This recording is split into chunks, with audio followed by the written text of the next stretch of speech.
harus membicarakan kasus unik di grid. Sebenarnya Alpine menggunakan DRS terbalik di bagian belakang. Ini adalah satu-satunya tim yang melakukannya. Kita harus menganalisisnya dalam video hari ini. Mari kita lihat manfaat dan juga aspek negatif dari solusi ini. Mari kita lihat bagaimana beban aerodinamis berubah. Kita juga harus membicarakan perekrutan baru Ferrari, Guillaume Desoto, yang dipanggil oleh Vasseur dan segera aktif di Maranello. Kita juga harus membicarakan kasus Mercedes, karena ada beberapa pembaruan. Telah ada presentasi Mercedes W17 yang sudah kita lihat di tes Barcelona. Kita sudah melihatnya dengan livery resmi. Namun ada presentasi dan mereka juga menjelaskan aspek penting tentang mesin Mercedes yang akan kita bicarakan dalam video hari ini. Kita juga harus membicarakan perasaan Hamilton saat mengemudikan Ferrari SF26 karena itu sangat penting. Dengan kata-kata itu, mari kita mulai segera. Kita harus membicarakan sayap belakang dan terutama tentang bagaimana flap bergerak. Karena pada hampir semua mobil balap, sistemnya adalah yang klasik, diwarisi dari DRS, yaitu flap terangkat karena berputar di sekitar engsel yang terletak dekat tepi keluar sayap.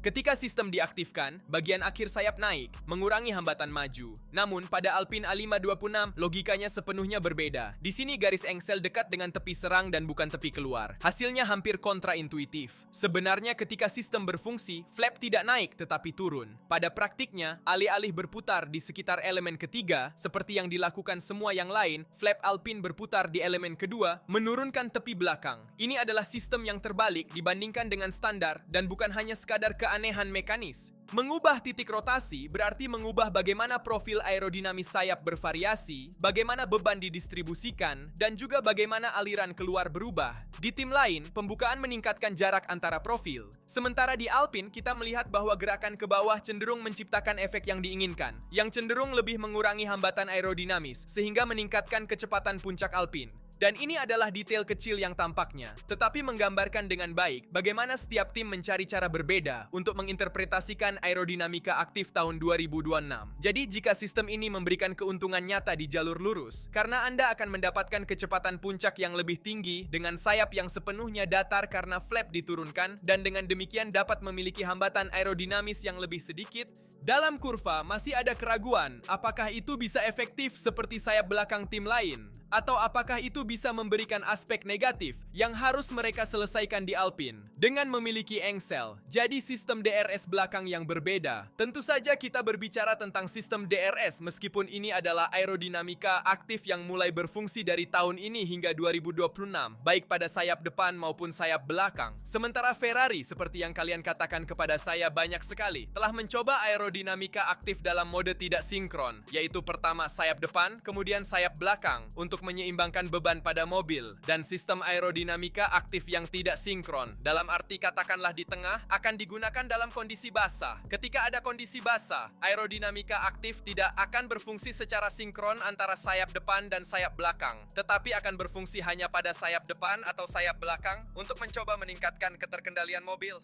Ferrari telah mencobanya baik di shakedown di Fiorano maupun di Barcelona dalam kondisi basah untuk mencoba menyesuaikan Ferrari SF26 sebaik mungkin dalam kondisi basah dan meningkatkan kemampuan berkendara. Aspek yang kemudian membuat Hamilton juga, katakanlah, merasa puas dan kita akan melihatnya juga setelah ini. Tapi kita harus berbicara tentang pekerjaan yang akan segera dimulai oleh Guillaume Desoto di Maranello, kepala baru operasi kinerja tim, sosok yang datang langsung dari Racing Bulls dan yang dipilih secara pribadi tentu saja oleh Frederic Vasseur. Ini bukan nama yang kebetulan dan juga bukan operasi citra. Desoto adalah seorang insinyur dengan profil yang sangat spesifik, kinerja mobil, manajemen data, dan korelasi antara track, simulator, dan pengembangan. Ini akan menjadi perannya. Dia adalah salah satu yang tidak menggambar, tetapi memutuskan apakah apa yang telah digambar benar-benar berfungsi. Singkatnya, dia memutuskan masa depan pengembangan. Jalannya menarik karena mengikuti jejak tokoh-tokoh lain yang sudah tiba di Maranello. Dia memiliki pengalaman di Michelin sebagai insinyur kinerja ban, kemudian periode panjang di Toro Rosso dan Alfa Tauri, hingga menjadi kepala kinerja kendaraan, peran yang juga dia pegang dalam beberapa tahun terakhir di Faenza di Racing Bulls. Di Ferrari, dia akan bergabung dalam struktur teknis yang sedang dibangun kembali oleh Vasseur, potong demi potong. Di sampingnya sudah ada tokoh kunci seperti Diego Tondi di bidang aerodinamika dan teknisi lainnya yang datang dalam beberapa bulan terakhir. Saya juga berpikir tentang XR yang pada akhirnya mengarahkan seluruh departemen teknis Ferrari.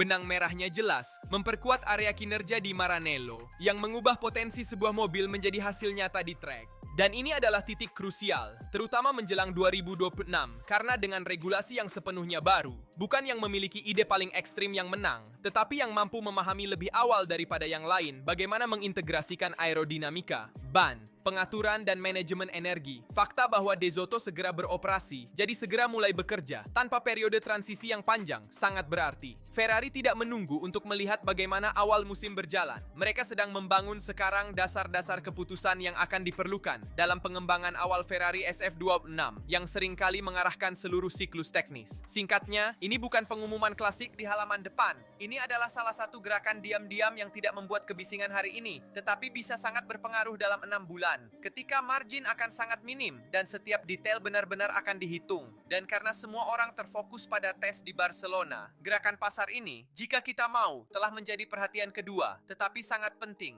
Karena ini menunjukkan sekali lagi betapa besar tekanan di Vasseur. Seberapa besar Vasseur ingin menjadikannya Ferrari yang menang. Karena jika Ferrari tidak menang tahun ini, dia yang berisiko kehilangan posisinya sebagai tim prinsipal. Jadi dia sedang mencari sosok kunci yang dia kenal dan yang memiliki pengalaman di masa lalu. Kita pikirkan tentang XR Esso De Soto, tetapi juga Giron D'Ambrosio yang memiliki tangan kanannya. Singkatnya, sosok yang bisa membantunya dalam pengelolaan baik teknis maupun administratif tim. Jadi tanggung jawab ini ada pada Vasseur dan dia tahu bahwa dia ingin menjadikan Ferrari menang. Untuk itu dia perlu memiliki orang-orangnya di sampingnya. Jadi dia segera mulai beroperasi. Jadi ini menunjukkan keinginannya untuk memiliki sosok kunci yang segera mulai bekerja pada Ferrari SF26. Dan bukan hanya pada bagian pengembangan yang berjalan baik di Ferrari, tetapi pada bagian memutuskan apa yang akan dipasang di lintasan dan apa yang akan dibuang. Karena ada juga pekerjaan seleksi yang sangat penting, mengingat ada batas anggaran yang terbatas. Dan jadi, saya sangat menghargai perekrutan ini dari Maranello, itu menjadi perhatian kedua dan saya ingin menyampaikannya kepada Anda. Tapi sekarang mari kita juga bicarakan tentang Hamilton, tentang apa yang dia katakan setelah uji coba. Ada sebuah kalimat yang sangat menggambarkan uji coba awal 2026 ini, dan itu berkaitan dengan kesenangan berkendara. Sebuah konsep yang bagi Lewis Hamilton dalam beberapa tahun terakhir tidaklah pasti. Di Barcelona, Hamilton menyelesaikan shakedown dengan waktu terbaik absolut minggu ini dan lebih dari 200 putaran yang dilakukan di Ferrari SF26. Putaran ini dilakukan tepat pada hari terakhir. Tetapi data yang paling menarik bukanlah waktu, karena dia mengatakan itu relatif. Ini adalah bagaimana dia menggambarkan mobil tersebut. Menurut Hamilton, generasi baru mobil balap 2026 akhirnya berbeda dari efek tanah yang telah mendominasi sejak 2022 dan seterusnya.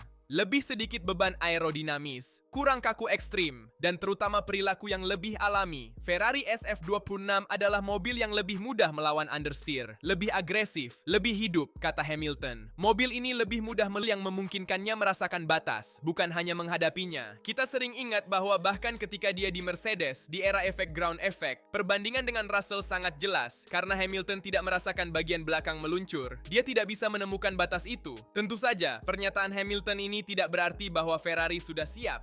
Hamilton dengan jelas mengatakan, masih banyak pekerjaan yang harus dilakukan, seperti halnya untuk semua orang. Namun, muncul elemen fundamental lainnya, yaitu suasana internal di Maranello. Dalam debriefing, kata Hamilton, ada konsentrasi, kejernihan, dan mentalitas yang dia sebut jelas sebagai pemenang. Tidak ada ilusi, tidak ada antusiasme yang tidak terkendali, tidak ada juga proklamasi. Kita telah melihatnya tahun ini. Semua orang sangat-sangat fokus pada pekerjaan. Hanya saja, ada perasaan bahwa setiap departemen tahu persis apa yang mereka lakukan dan mengapa. Dan disinilah pembicaraan meluas. Hamilton tidak terlalu memperhatikan waktu di Barcelona atau siapa yang tampak di depan hari ini. Mercedes dan Red Bull serta tim lainnya. Dia tidak peduli siapa yang di depan di antara mereka, gambaran nyata belum bisa dibaca. Apa yang benar-benar akan dihitung di balapan awal 2026 adalah kecepatan pengembangan. Untuk ini juga, perekrutan yang dilakukan oleh Vassordi dan seorang insinyur baru. Kemampuan untuk cepat memahami di mana harus campur tangan, arah mana yang harus diikuti dan mana yang harus ditinggalkan.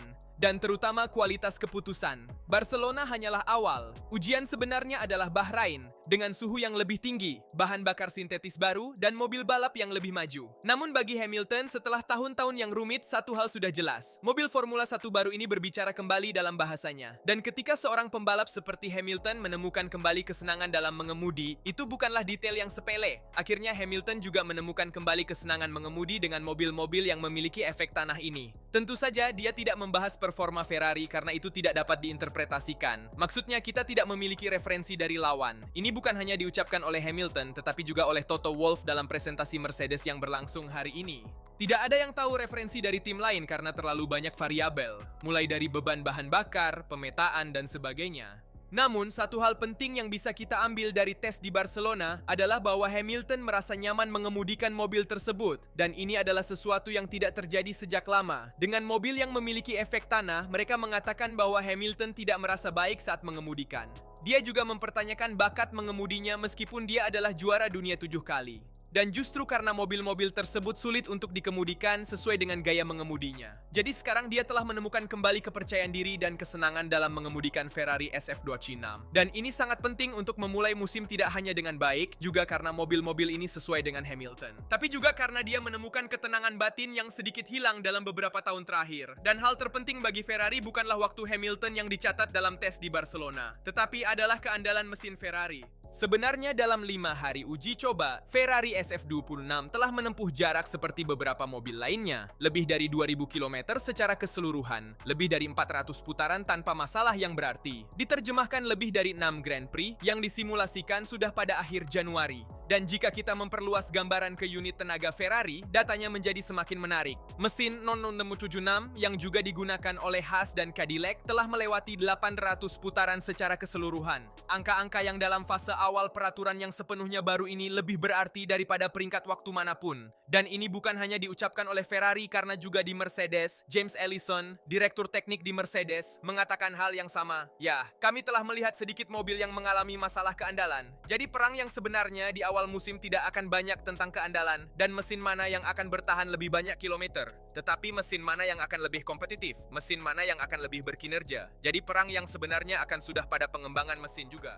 Dan kami sudah melewati fase keandalan dan pengujian awal. Siapapun yang meragukan keandalan proyek Ferrari harus mundur selangkah. Dari sudut pandang ini, hanya Mercedes yang sedikit lebih baik dengan menempuh lebih banyak kilometer. Pekerjaan departemen yang dipimpin oleh Enrico Gualtieri telah memberikan jawaban yang solid. Lewis Hamilton juga dengan jelas mengonfirmasi bahwa pengujian berjalan dengan baik. Tidak ada yang di atas atau serius, karena di sini tidak ada titik kritis. Dan jika kita mau, Ferrari juga merespons dengan baik terhadap berbagai program kerja yang dilakukan di Barcelona. Dan satu hal yang mendasar adalah juga pengelolaan unit daya dan juga pengelolaan energi listrik. Itu akan menjadi hal yang paling penting. Pemulihan, pelepasan, strategi penggunaan energi. Disitulah sebagian besar performa dipertaruhkan. Dan di sini saat ini tampaknya Mercedes sedikit unggul. Namun kami belum memiliki konfirmasi yang pasti. Tidak begitu banyak dalam hal tenaga murni dikatakan. Seberapa matang strategi-strategi tersebut dalam kecepatan di mana ia dapat membuat semuanya berfungsi bersama. Bukan kebetulan bahwa tim seperti McLaren telah dapat bekerja lebih dulu pada pengaturan. Ketika pengelolaan unit tenaga jelas, semuanya yang lain akan dipercepat. Ferrari di sisi lain dalam fase ini berbeda. Ingin terlebih dahulu fokus pada pemahaman semua sistem baru, termasuk peraturan baru, dan dasar yang baik dari mesin unit tenaga. Dan kemudian juga bekerja dengan detail pada aerodinamika, dan pada berbagai program kerja, pada simulasi langkah balapan dan seterusnya. Pekerjaan yang paling sensitif berkaitan dengan analisis data, dalam korelasi dengan simulator, terowongan angin, dan ada juga aspek lain yang perlu dipertimbangkan. Ferrari tidak memiliki kelompok industri besar di belakangnya, sepenuhnya terbenam dalam listrik, seperti produsen lainnya. Dan ini berarti bahwa banyak solusi harus dikembangkan secara internal, dengan waktu dan pilihan yang sangat tepat. Dengan mengatakan itu, ada satu hal yang jelas, Ferrari tidak terlambat, tidak ada kegelisahan, dan tidak salah pendekatan. Dan di sini sudah menjadi poin penting. Program di Barcelona telah dilaksanakan dengan sempurna, tanpa improvisasi, lintasan sering basah. Tidak ada yang dikatakan tentang performa sebenarnya. Itu akan terlihat di Bahrain. Tapi untuk tim yang datang dari 2025, untuk dilupakan, memulai dengan mobil yang dapat diandalkan, konsisten dan dapat dipahami, tepat jenis awal yang diperlukan untuk membangun kembali. Jadi tes di Barcelona positif untuk Ferrari yang telah mengumpulkan banyak data tentang power unit, tentang program kerja yang telah dilaksanakan, juga tentang sasis itu sendiri. Namun kita harus menunggu untuk melihat Ferrari yang ekstrem di tingkat aerodinamis yang bekerja dengan cermat pada pengaturan. Itu akan kita lihat di Bahrain. Akan ada tes lain dan akan ada jawaban lain hingga hari ini. Seperti yang juga dikatakan oleh Toto Wolff sendiri, kita belum melihat potensi nyata dari tim. Dan mengenai presentasi Mercedes yang berlangsung hari ini, Toto Wolff juga memberikan pendapat tentang kasus mesin Mercedes dan juga tentang perdebatan yang telah terjadi dengan federasi. Mari kita lihat bersama apa yang dikatakan kepala tim Mercedes. Kami telah melihatnya di awal tahun. Kejuaraan dunia 2025 2006 secara resmi dimulai di luar lintasan. Dalam hal ini, power unit Mercedes menggunakan rasio kompresi, berbeda dari yang diatur dalam regulasi, dan Toto Wolff sangat langsung. Diskusi dengan FIA telah berlangsung, tapi bukan hanya tentang rasio kompresi, dan bagi Mercedes itu selalu positif. Regulasi, kata Wolff, jelas, prosedur kontrol jelas, dan tidak ada zona abu-abu yang bisa dimanfaatkan. Dari sini serangan dari lawan. Menurut Toto Wolff, beberapa tim menghabiskan energi untuk melihat apa yang dilakukan Mercedes dan fokus pada masalah Mercedes dan bukan pada masalah mereka sendiri. Surat, pertemuan tertutup, permintaan klarifikasi. Baginya, itu adalah gangguan yang tidak berguna, dan mungkin dia menambahkan tanpa banyak basa-basi, alibi pencegahan. Poin utama dari polemik ini sudah diketahui. Kecurigaan adalah bahwa power unit Mercedes, sekali sudah dalam suhu, dapat bekerja dengan rasio tekanan yang lebih tinggi dibandingkan dengan yang diukur dalam keadaan dingin. Tetap secara formal sesuai dalam pemeriksaan, namun mendapatkan keuntungan di trek. Itulah sebabnya FIA berusaha untuk menyelesaikan masalah ini sebelum dimulainya kejuaraan. Tujuannya adalah untuk menghindari agar GP Australia tidak dicemari oleh protes formal. Sudah ada 2 pertemuan kunci dalam agenda. 1 teknis untuk membahas metode pengukuran yang mungkin dan rasio tekanan panas. Dan 1 politik di dalam komite penasihat power unit, di mana para pembuat mesin harus memutuskan bagaimana melanjutkan untuk masa depan Formula One. Dan di sini juga masuk dalam permainan keseimbangan kekuasaan. Mengapa beberapa pembangun tampak sejalan dengan ide untuk memperkenalkan kontrol yang lebih representatif dari kinerja nyata mesin? Yang lain jelas tidak memiliki minat untuk mengubah status quo jika ini berisiko merusak daya saing. Dan disinilah Toto Wolff membangun tembok. Sebenarnya dari sudut pandangnya tidak ada yang perlu diperbaiki. Mesin itu legal hari ini, dia legal kemarin, dan akan legal juga besok. Pesannya jelas, Mercedes tidak menerima untuk terlibat dalam negosiasi yang tampak seperti penulisan ulang aturan secara retrospektif. Jika seseorang memiliki sesuatu untuk diprotes, atau sesuatu yang bisa diprotes, mereka bisa melakukannya. Tapi kata Toto Wolff, itu hanya akan menjadi cara untuk membenarkan kesulitan di masa depan. Pada dasarnya kita berada di depan skenario klasik perubahan regulasi. Semua orang mengawasi semua orang, tidak ada yang ingin terbuka. Politik dimulai bahkan sebelum lintasan berbicara. FIA sekarang memiliki tugas yang jelas, menemukan solusi yang menjamin transparansi, tanpa membuka perang teknis yang bisa berlangsung sepanjang musim. Karena satu hal pasti, jika cerita ini tidak ditutup segera, itu akan muncul kembali di akhir pekan pertama, di mana seseorang akan melaju lebih cepat dari yang lain. Dan menurut saya, masalah mesin harus segera diselesaikan tentang rasio kompresi Mercedes. Karena jika mesin bekerja pada suhu tinggi dengan rasio kompresi yang berbeda dibandingkan dengan yang diperkirakan oleh pengukuran FIA yang melakukan pemeriksaan pada suhu dingin, harus ada intervensi, memodifikasi. Saya mengerti bahwa peraturan akan dimodifikasi setelah fakta, seperti yang dikatakan Toto Wolff, tapi peraturannya jelas, dalam arti bahwa pemeriksaan harus dilakukan pada suhu dingin. Dan pada suhu tinggi, mesin tidak bekerja dalam kondisi optimal. Jadi jika semua produsen mesin bersatu melawan Mercedes dalam hal ini, akan ada perubahan yang jelas, pasti signifikan. Kita harus melihat apakah itu akan terjadi mulai tahun depan. Mungkin ada 2 pertemuan. Sekarang ada 2 pertemuan teknis yang akan berlangsung. Sebuah pertemuan di mana akan dibahas metode pengukuran panas tentang power unit. Dan pertemuan lainnya di mana mereka akan mengumpulkan semua pengemudi untuk membahas kemungkinan perubahan peraturan jadi mengenai rasio kompresi. Namun perubahan ini akan diterapkan mulai tahun depan kemungkinan. Sulit untuk mereka sudah berlaku tahun ini, juga karena mesin sudah dikembangkan dan perlu dilihat apakah Mercedes akan menerima permintaan FIA untuk mengubah mesinnya. Namun pasti ini akan menjadi sesuatu yang akan kita lihat dalam waktu dekat. Dan perhatian juga pada pernyataan George Russell yang selalu merupakan prediksi tentang bagaimana masa depan Formula One. Kita sudah melihatnya di masa lalu. Dia membuat prediksi yang sangat tepat tentang Red Bull Verstappen ketika dia memenangkan banyak balapan di 2023 dan mendominasi. Dan Russell segera mengatakannya sejak tes. Nah, mari kita lihat apa yang dikatakan Russell selama presentasi Mercedes. Dia mengatakan dari sudut pandang yang murni visual, mobil Aston Martin itu adalah mobil satu tempat duduk yang paling ekstrim dalam pengujian. Suspensi, bodi, volume, pilihan aerodinamis. Semua itu bertentangan dengan apa yang sejauh ini tampak sebagai arah paling konvensional untuk 2026. Dan ketika Russell menyebutkan mobil seperti itu, dia melakukannya dengan penjelasan penting. Mobil terindah tidak menang, mobil yang lebih cepat yang menang. Tetapi selalu dari mobil tercepatlah semua orang meniru pada akhirnya. Dan disinilah Adrian Newey juga berperan. Sebenarnya MR26 adalah Aston Martin pertama yang benar-benar lahir di bawah bimbingan teknisnya. Dan itu terlihat bukan hanya dalam agresivitas ekstrim, tetapi dalam konsistensi konseptual. Dan Fernando Alonso juga menceritakannya dengan sangat baik, yang di Barcelona telah menyelesaikan hari kerja nyata pertama dari mobil tersebut. Dan Alonso berbicara tentang mobil yang istimewa, bukan karena sudah kompetitif, tetapi karena dia dengan jelas mengatakan kemana dia ingin pergi, dan terutama menceritakan sebuah detail yang mengungkapkan.